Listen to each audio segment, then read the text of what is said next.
Welcome back. Now that we have seen the basics of financial statements, we'll now look at how we can actually analyze balance sheets.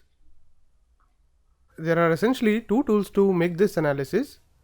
These tools are known as the common size analysis and the balance sheet ratios. In this video, we are going to look at what is known as a common size analysis of the balance sheet. In a later video, we'll look at the ratio analysis. Now, analysis of a company's balance sheet provides insights into the company's liquidity and solvency.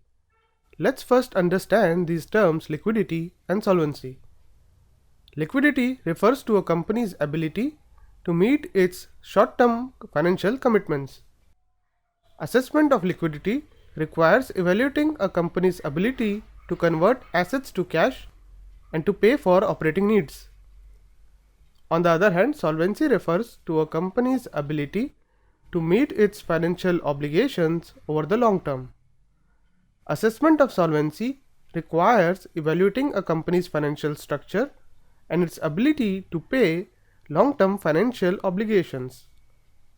Now let's understand the tools for analyzing the balance sheet one by starting with the common size analysis.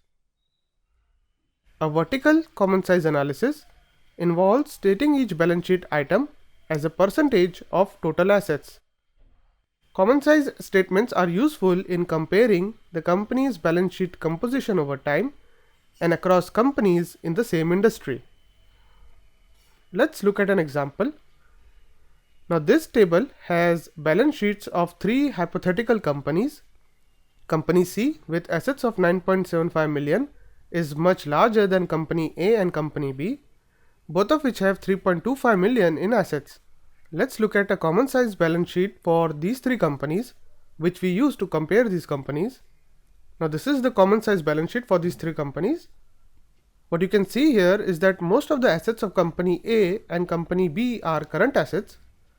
However, Company A has nearly 60% of its total assets in cash and marketable securities, while Company B has only 6%. Hence, Company A is more liquid than Company B, since it can quickly meet any cash obligation that may arise in its usual course of business. Next, we see that the Company A has not much of a current liability, as its current liabilities are less than 10,000, while it has a cash of 1 million, which is more than sufficient to meet any near-term financial obligation it might have. In contrast, Company B has 2.5 million in current liabilities, which actually exceeds the available cash of only 200,000. To pay these near-term obligations, Company B will need to collect some of its account receivable, sell more of its inventory, or maybe, if this does not materialize, it may need to borrow from a bank or raise long-term capital. Company C also looks more liquid than Company B, as it holds over 30% of its total assets in cash and short-term marketable securities. At the same time, Company C's current liabilities are only 6.2% of the total assets. Also, we note that the Company C's 3.3 million in cash and short-term securities is substantially more than its current liabilities of 600,000. But if we were to look at the solvency, we see that 98.5% of Company C's assets are financed with liabilities. If Company C experiences significant fluctuation in cash flows, it may not be able to pay interest and principal on long-term liabilities. Hence, Company A is a lot more solvent than Company C because it has less than 1% of assets financed with liabilities. The common size balance sheet analysis may also reveal difference in a company's strategy.